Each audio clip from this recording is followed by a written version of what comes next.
que existen y solo hay dos: los arrendamientos financieros y los arrendamientos operativos. Y que el diferenciador, es decir, aquello que nos va a llevar a concluir cuándo tenemos un arrendamiento financiero y cuándo un operativo, es el que se hayan o no transferido los riesgos y ventajas inherentes a la propiedad. Es una evaluación cualitativa, porque lo que evaluamos aquí es el poder que se le ha transferido al arrendatario. Si no lo quieren llamar poder, le podríamos llamar derechos o obligaciones, ¿sí? Capacidades que se le han transferido al arrendatario, y a través de ello determinamos si se ha transferido sustancialmente los riesgos y ventajas inherentes a la propiedad.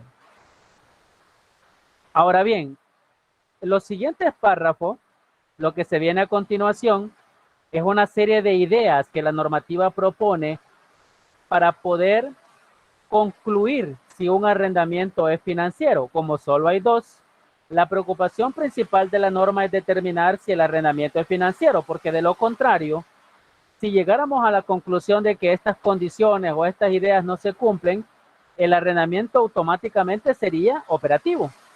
Por eso, digamos que la preocupación está enfocada en los arrendamientos financieros particularmente.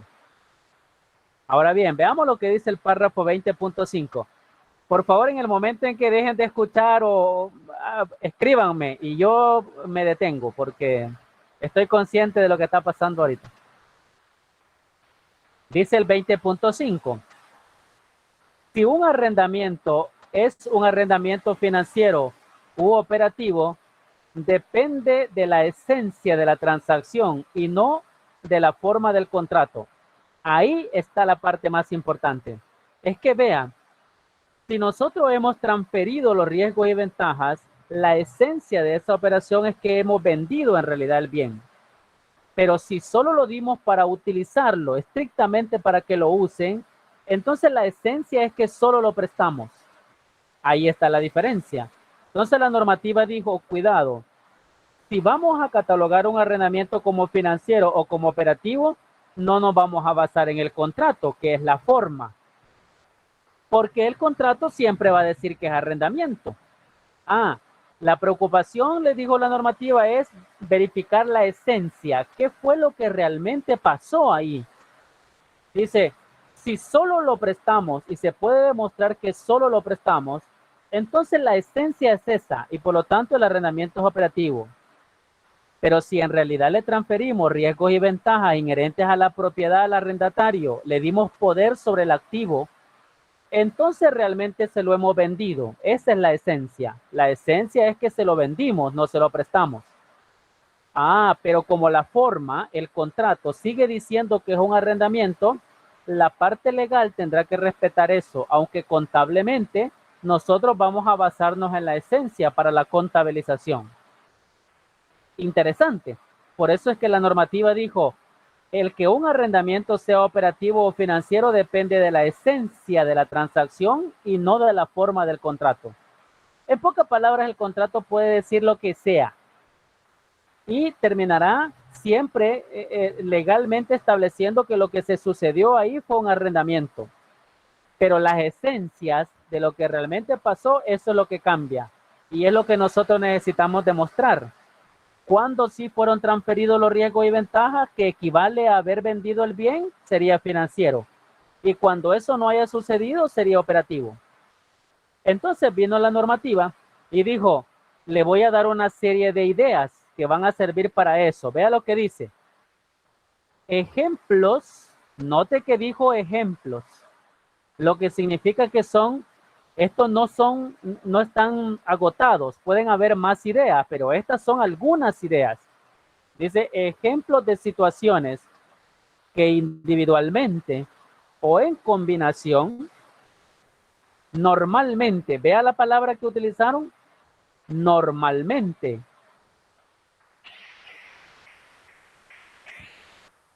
Significa que en condiciones normales, generalmente cuando se hace esta evaluación, llegaríamos a la conclusión que es un arrendamiento financiero. Pero puede pasar que hayan situaciones especiales, por eso utilizaron la palabra normalmente. Cuando usted observe estas situaciones, le quiso decir El arrendamiento que usted está tratando es un arrendamiento financiero. Yo no sé si esto es lluvia o es el diluvio que se vino. Esto está tremendo. Ya estoy un poco asustado. Bueno, veamos. Dice, Licenciado, normalmente, mándeme. antes que siga, solo tengo una duda. Y cuando se refiere, bueno, cuando dice ahí o combinación, ¿a qué se refiere? ¿A que haya un arrendamiento que sea operativo y financiero?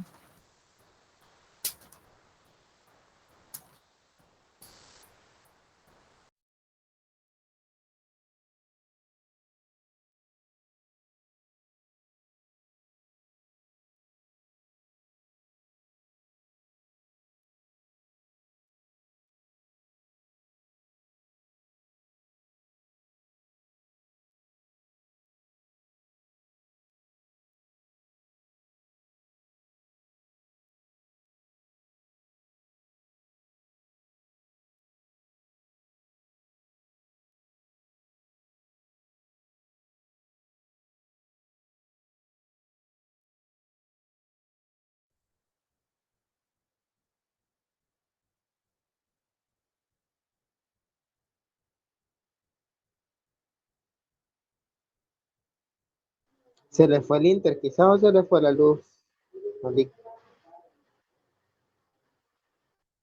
Quizás se desconectó.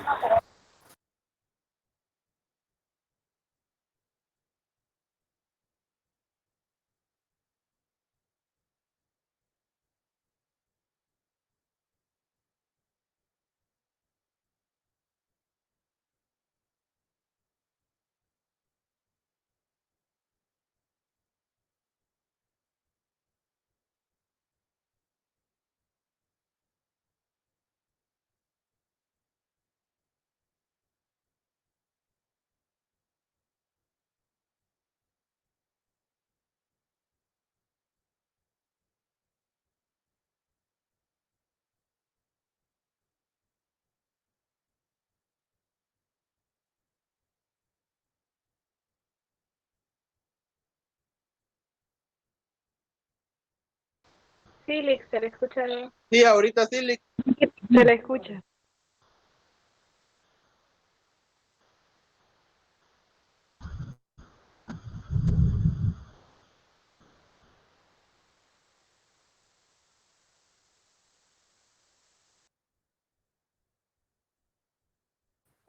Hola, hola, ¿me escuchan? Felix, sí se le escucha.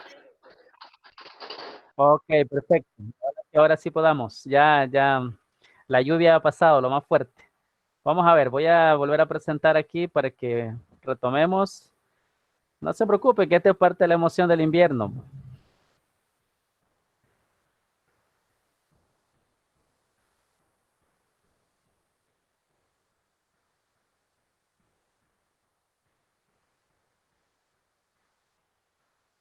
Muy bien, ahí estamos. Lo retomamos entonces. Les decía entonces que dice que si un arrendamiento es financiero o operativo depende de la esencia de la transacción y no de la forma del contrato. Esto es importante para efectos de contabilización.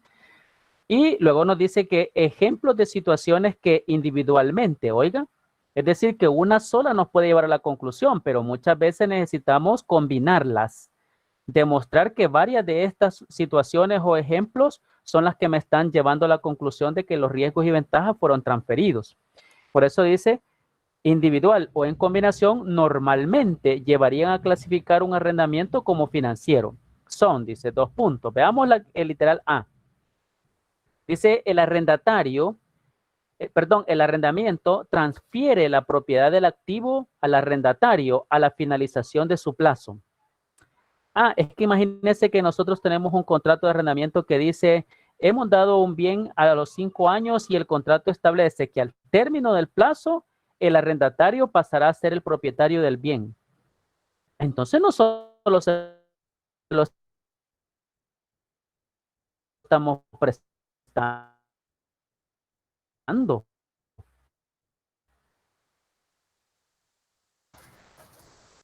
prácticamente. Vic se le está Se lo cortando. estamos Se escucha cortado. vendiendo. No se escucha bien, Lick. ¿Sí ve? Ahí con una sola o parámetro podemos establecer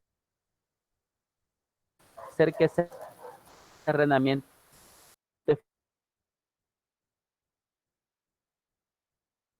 si usted sigue dando que la vea mala. Vamos a esperar un ratito para estabilizar. Sí, entiendo eso. Entiendo que se escucha cortado. Me dicen cuando se comience a estabilizar, voy a seguir hablando para ver en qué momento se estabiliza. Ya se estabilizó, Lix. ¿Ya se oye mejor? Ok. Volvamos, no se preocupen, pero les agradezco. Si vuelven a oírse cortado, inmediatamente díganme y nos esperamos. Vamos a ver. Entonces les decía que estas son situaciones y la primera situación que estábamos revisando es esta, que dice el arrendamiento transfiere la propiedad del activo al arrendatario a la finalización de su plazo. Entonces yo le decía, si usted tiene un contrato en el que claramente dice que al término del plazo del arrendamiento el bien va a pasar a ser propiedad del arrendatario, entonces prácticamente se lo vendió. Si usted lo analiza desde otra perspectiva, se daría cuenta de lo siguiente. ¿Quién realmente va a gozar ese bien mientras dure o mientras sea útil? El arrendatario, porque si ahorita se lo doy a 5 años y a los 5 años le digo el bien va a ser suyo, entonces él es el dueño ya, pues. Él es el que tiene, él va a gozar, él controla el activo, él va a recibir los beneficios, él es el responsable del bien. Vea, esa es una evaluación cualitativa. Estamos analizando a través de un tema de transferencia de propiedad si el arrendatario es realmente el que va a hacer uso o goce de los beneficios económicos relacionados con ese activo. Diríamos en este caso que el arrendamiento es financiero, porque si al final del plazo va a ser transferido, entonces prácticamente se lo estamos vendiendo. No solo se lo estamos prestando estrictamente, que es lo que queremos tratar de demostrar, porque no pierda de vista que estamos buscando cómo demostrar que los riesgos y ventajas inherentes a la propiedad han sido transferidos. ¿Qué tal que el contrato no diga que al final del plazo se le va a transferir, pero existe una opción de compra? Mire qué interesante lo que dice literal B. El arrendatario dice, que es el sujeto que ha recibido el bien, dice, tiene la opción de comprar el activo. Vea qué interesante, porque aquí es donde se explica que la opción de compra no es lo mismo que una promesa de venta. Porque esto depende de quién sigue teniendo la potestad de decidir. Por ejemplo, si fuera una promesa de venta, la potestad la sigue teniendo el arrendador. Vamos a imaginar que ustedes y yo hacemos un contrato de arrendamiento y yo le prometo que le voy a vender el bien al final del plazo. Yo, arrendador. Ah, bueno, pero es una promesa, en el camino me puedo arrepentir. Al fin y al cabo, yo decido si se lo vendo o no se lo vendo. Vea, ¿quién tiene el poder en ese caso? El arrendador. Ah, pero ¿qué pasa cuando es opción de compra? En el contrato se firma esa figura que se llama opción de compra, en la que le transfiero el poder al arrendatario para que él decida si lo quiere comprar o no. Significa que yo ya no puedo hacer nada, ya renuncié a la potestad de decidir yo, y ahora quien decide es el arrendatario. Entonces usted dice, pero si el bien es el mío y el arrendatario es el que va a decidir si lo compra o no, pues ahí ya hay un indicio de que este arrendamiento es financiero. La misma normativa lo establece. Leámoslo todo para que sigamos pensándolo en esa línea.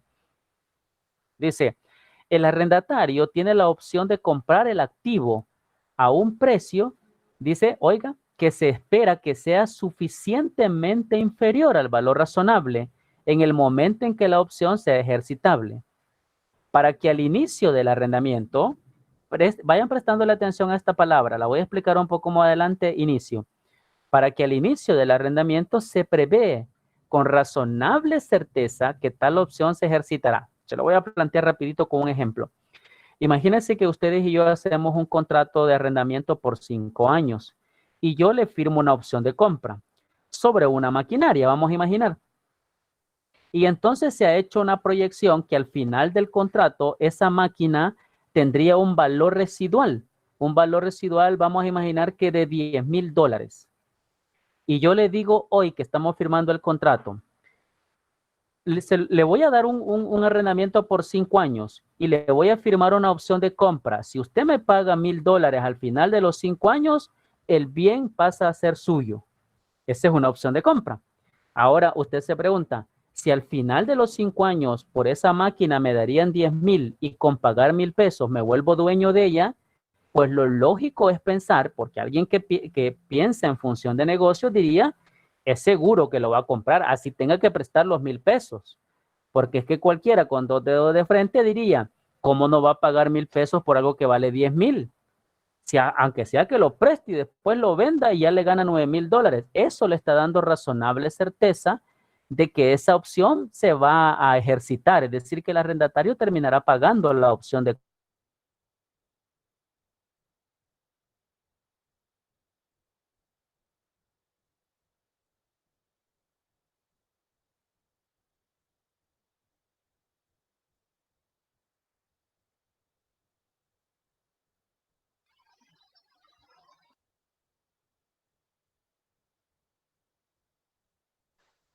Se le fue el audio, Lick. estas características, el hecho de que existe una opción de compra, que el valor... Ahí estoy. ¿Ya se escucha? Ahorita sí. Va, perfecto. Sigamos. Debe entenderse que es parte de la lluvia. Pues ahora ya no está lloviendo tanto aquí, pero en otro lado está horrible. Sigamos. Entonces, muy bien. Fíjese, si yo observo en el contrato que existe una opción de compra y que el valor razonable es inferior, o mejor dicho, que el valor de esa opción de compra es inferior al valor razonable, lo más seguro es que se va a ejercer. Dice, eso me garantiza o me está dando algún grado de certeza que el arrendatario terminará siendo dueño del bien. Porque es que, claro, como no va a pagar 1,000 pesos por algo que vale 10,000. Usted dice, eso me diría que en realidad él va a terminar siendo el dueño y por lo tanto esto es un arrendamiento financiero. Son solo ideas, por eso la normativa dijo son situaciones o ejemplos que nos pueden ayudar tomando en cuenta que la evaluación es cualitativa. Vea lo que dice literal C, aparentemente contradice lo anterior, pero dice, el plazo del arrendamiento, oiga, del arrendamiento es por la mayor parte de la vida económica del activo, incluso si no se transfiere la propiedad. Es decir, le advierte, si la condición esta se cumple, puede ser que, miren, no se cumpla literal porque el contrato no dice que se lo va a transferir o no exista opción de compra. Pero si el plazo del arrendamiento es por la mayor parte de la vida económica, eso es un arrendamiento financiero. Le voy a poner un ejemplo. Volvamos a la máquina de los 5 años. Supóngase que vamos a hacer un contrato por 5 años y entonces el técnico, es decir, quien produjo esa máquina, dice que la vida económica, que ya ve que no es lo mismo que vida útil, ¿verdad? Eso lo acaban de ver ustedes en Conta 3. Dice que la vida económica del bien, vamos a imaginar que es 5 años, 3 meses. Esa es la vida útil, la vida económica que quien lo fabricó dice que dura esa máquina, que en 5 años, 3 meses es capaz de producir beneficios económicos. Después de eso es una chatarra, no sirve para nada. Entonces dice usted, ¿y estamos celebrando un contrato por 5 años? A los 3 meses de que se finalice el contrato, eso no va a servir absolutamente para nada. Entonces usted se pregunta, ¿quién realmente va a gozar ese activo durante toda su vida? ¿Quién le va a sacar el provecho al activo? Es decir, ¿quién va a obtener todos los beneficios que ese activo es capaz de producir? El arrendatario. Entonces, ¿usted qué dice? Entonces, ¿de quién es el bien? Pues, ¿quién lo controla? ¿Quién lo va a gozar? El arrendatario. Bueno, entonces no solo se lo presté, prácticamente se lo he vendido. Ahora él prácticamente es el dueño. Por eso la normativa le dice, si el plazo del arrendamiento es la mayor parte de la vida económica, vea que no utilizó vida útil, dijo vida económica. Ojo, le está diciendo, si eso fuera así, entonces realmente quien va a controlar y a gozar, a disfrutar ese activo mientras sea útil es el arrendatario. Por lo tanto, eso es casi como decir que es del... bueno, entonces sería financiero, porque el operativo es simplemente se lo presté. No hay nada que evidencie que él tiene poder sobre el activo o tiene control sobre el activo. Vea lo que dice literal D. ¿Se acuerda cuando estábamos en la primera unidad? Yo explicaba que para que una operación fuera financiera, ¿qué tenía que tener incorporados? Intereses. ¿Se acuerda? Yo le dije, para que una operación sea financiera, lo que debe de haber de por medio o debe de involucrar son intereses. Mire qué interesante lo que la normativa dijo. Al inicio del arrendamiento, el valor presente de los pagos mínimos por el arrendamiento, dice, es al menos sustancialmente, es decir, cerca, casi igual, parecido, sustancialmente igual a la totalidad del valor razonable del activo arrendado. Valor razonable al inicio del arrendamiento es como el equivalente al precio de contado que yo tendría que pagar en ese momento si me lo comprara el activo de una sola vez. Pero si a cambio de comprármelo voy a firmar un contrato de arrendamiento en el que voy a pagar una serie de cuotas al futuro y resulta que al traer esos valores futuros a valor presente, descubro que el valor presente es más o menos el precio de contado del bien, que aquí está establecido como valor razonable, entonces esa operación tiene intereses. Porque, ¿se acuerda que decía que la diferencia entre los valores futuros y el valor presente son los intereses? Ah, entonces estamos llegando a la conclusión que esta operación es financiera, porque hay intereses involucrados en la operación. No sé si usted se ha percatado, pero aquí estamos haciendo una evaluación cualitativa que ya analizó varios aspectos. Aquí está analizando el uso o goce de los beneficios económicos, mire, a través de la propiedad.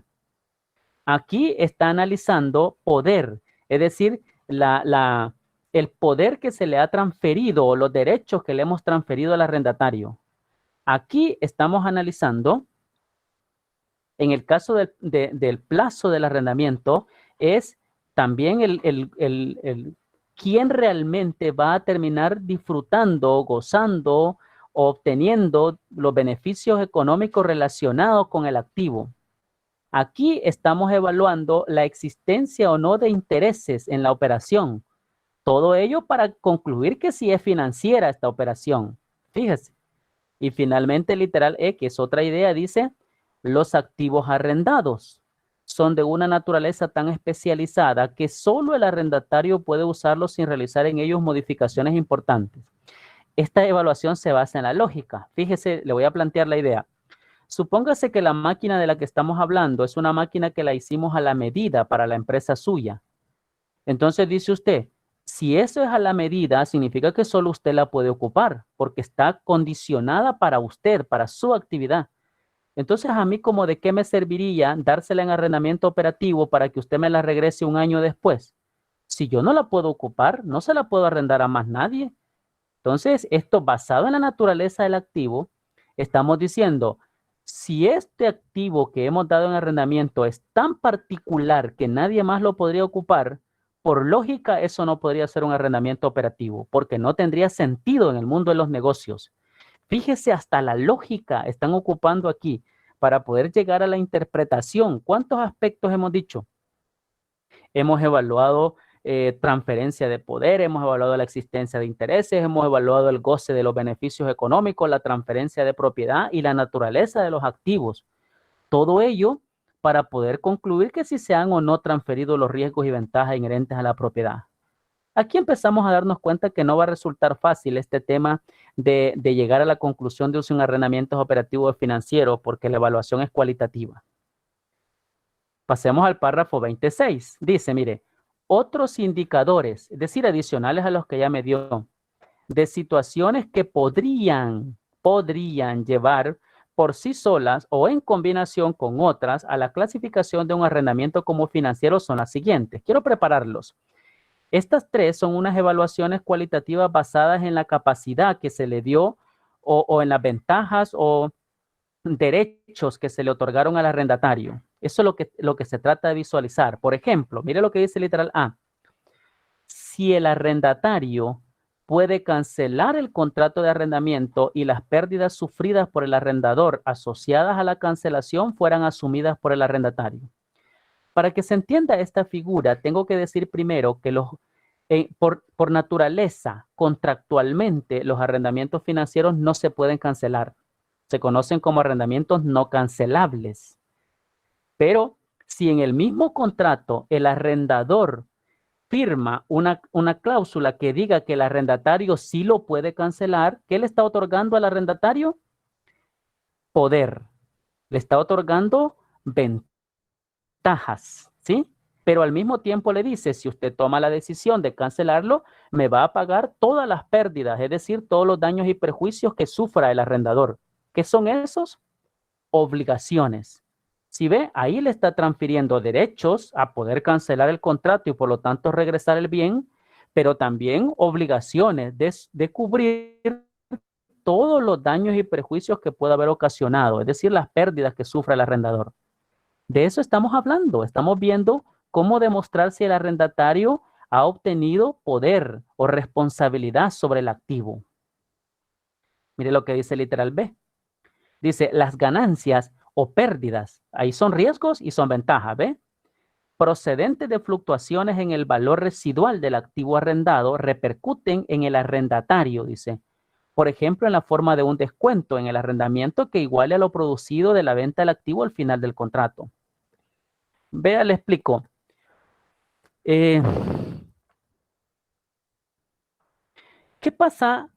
En condiciones normales, si yo soy el arrendador, soy el dueño del bien. ¿Se acuerdan cuando estaban en contra 3 le explicaron a usted que el valor residual es este valor al que se puede vender el bien al final del activo, al final de la vida útil, perdón? Entonces usted dice, eso es en lo que se podría vender, es decir, los últimos beneficios económicos que se pueden obtener de ese activo. Ese es el valor residual. Entonces usted pensaría en condiciones normales, si yo soy el arrendador, el verdadero dueño del bien y solo se lo he prestado, es lógico pensar que el valor residual, es decir, lo que me darían por ese bien cuando se acaba el contrato, ¿de quién debería ser? ¿O a quién debería beneficiar? Al arrendador, porque él es el dueño.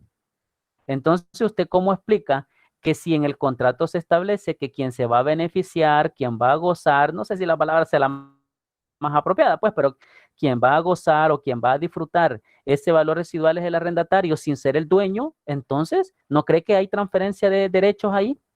¿De ventajas? Porque yo le estoy diciendo, mire, el valor que darían por ese activo al final del plazo va a ser suyo, o yo se lo descuento, o si cambia y eso aumenta, eso va a ser para usted. Es decir, como ¿por qué le voy a otorgar eso si el arrendamiento fuera operativo? En tanto que el dueño, el verdadero dueño soy yo, arrendador.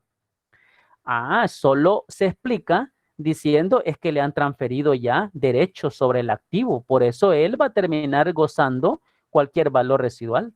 Transferencia de riesgos y ventajas, ¿se acuerda? Mire lo que dice literal C. El arrendatario tiene la capacidad es como decirle el poder, pues.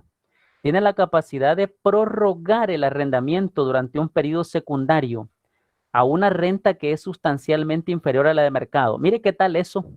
Yo soy el dueño del bien, llámese arrendador. Lo lógico sería es que yo decido si se lo quiero seguir arrendando a usted y además yo decido en cuánto se lo quiero seguir arrendando. Pues aquí resulta que pueden haber contratos en donde el arrendatario es el que decide si lo quiere seguir arrendando y además él decide cuánto quiere pagar por un periodo secundario de arrendamiento. Esto pasa muchas veces cuando dice, mire, en vez de pagarle la opción de compra porque no quiero volverme dueño, mejor se lo voy a arrendar por un año más y le voy a pagar 20 pesos mensuales. Y como yo le firmé en el contrato eso, no puedo renegar ante tal situación, es decir, voy a tener que aceptar que el arrendatario tome esa decisión. ¿Qué le transfería entonces? Ventajas, ¿verdad? Pues de eso estamos hablando, de la posibilidad de que yo tengo que ir evaluando cuándo realmente le he transferido poder, cuándo le he transferido capacidad al arrendatario respecto del activo objeto de arrendamiento. Y si puedo demostrar eso, ya ve que no necesariamente es fácil, entonces te diré que los riesgos y ventajas fueron transferidos y como consecuencia el arrendamiento es financiero, porque asemeja a una venta, no al simple uso del activo. Es que eso es lo que ando buscando de fondo, tratar de demostrar que si la operación se asemeja a una venta, aunque por esencia, lógicamente, aunque por forma diga que es un arrendamiento. Hasta aquí vamos bien, mire. Bueno, dijo, si yo descubro que el contrato dice que se va a transferir o hay una opción de compra con estas características o el plazo es la mayor parte de la vida económica, pude detectar que hay intereses de por medio. Si yo voy viendo todo esto, dice, aparentemente son cosas que puedo yo calcular para determinar. Si puedo establecer que el arrendatario tiene estas capacidades o poderes, pero viene el 27 y lo arruina todo. Porque mire lo que dice. Los ejemplos e indicadores contenidos en el párrafo 20.5 y 20.6 no siempre, perdón, lo leí mal, no son siempre concluyentes, dice. Y entonces, ¿qué significa eso? Le advierten que tenga cuidado, que puede ser que usted observa alguna de estas cosas y aún así no es un arrendamiento financiero. Eso no metió un problema. Si yo ya estaba contento que cuando mirara estas cosas, mi conclusión iba a ser que era financiero. Pero aquí le dicen, cuidado, estos ejemplos que le di no son siempre concluyentes. Si resulta claro, dice, por otras características que el arrendamiento no transfiere sustancialmente todos los riesgos y ventajas inherentes a la propiedad, y en ese caso se clasificará como operativo. Le están diciendo que prevalece sobre cualquier cosa, prevalece el que hayan sido o no transferidos los riesgos y ventajas inherentes a la propiedad. En pocas palabras le dice, mire, puede haber opción de compra, pero si podemos demostrar que eso fue todo y que los riesgos nunca fueron transferidos y que por lo tanto el arrendador sigue teniendo toda la responsabilidad y potestad sobre el activo, entonces el arrendamiento es operativo, aunque exista opción de compra.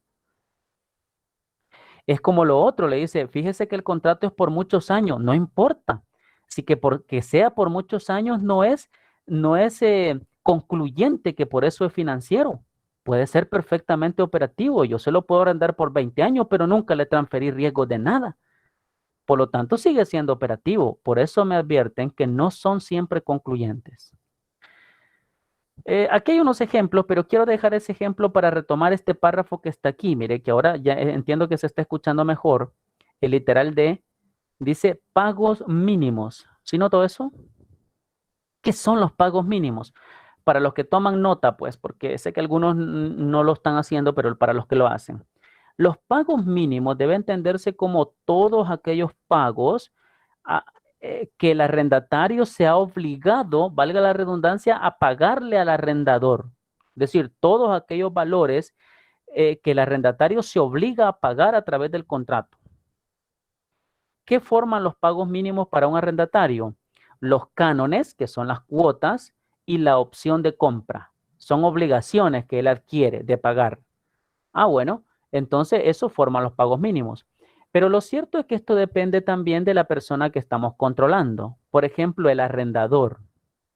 Para un arrendador los pagos mínimos son los cánones, la opción de compra y un valor que se llama valor residual no garantizado.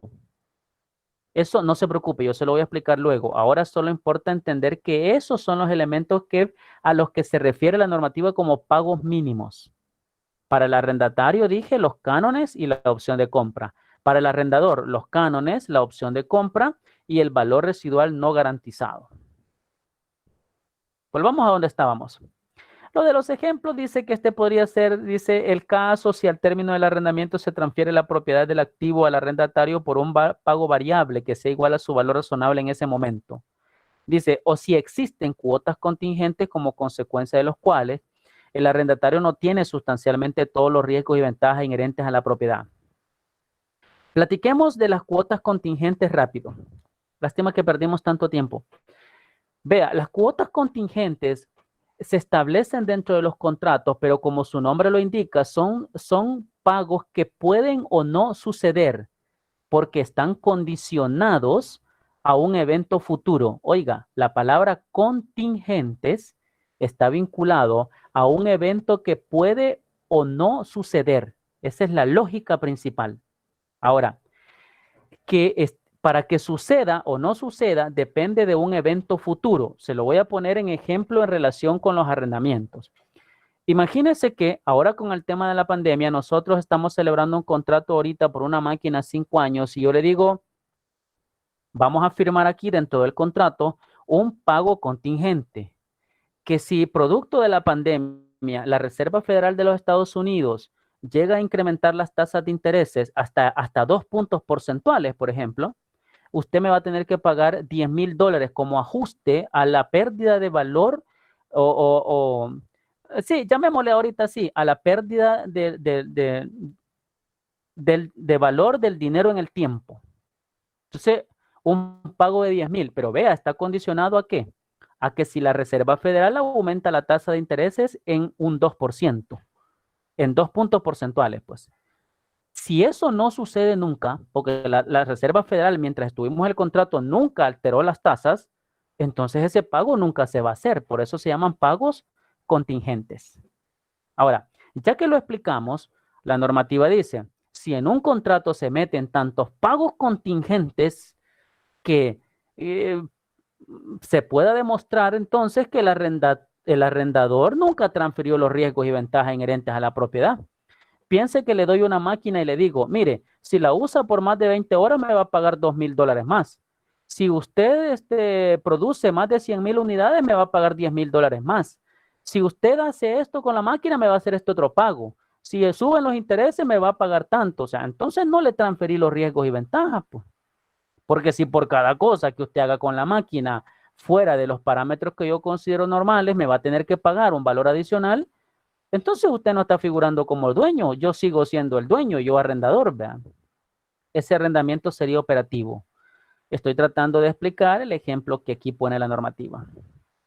Y finalmente, en esto me voy a quedar, lo prometo, el 20.8 dice, la clasificación de un arrendamiento se hace al inicio del mismo y no se cambia durante el plazo, salvo que el arrendatario y el arrendador acuerden cambiar, dice, las cláusulas de arrendamiento distintas de la simple renovación, en cuyo caso la clasificación del arrendamiento deberá ser evaluada nuevamente. Dos aspectos. Primera regla, si un arrendamiento nace financiero, será financiero hasta que se muera. Y si es operativo, será operativo. Y la excepción a la regla, porque eso sería como lo normal, pues. La excepción a la regla es que bilateralmente, es decir, las dos partes acuerden cambiar las condiciones y entonces la normativa le grita al contador y le dice, si estos señores se ponen de acuerdo y cambian las condiciones, usted tendrá que evaluar nuevamente el contrato para ver en qué terminó.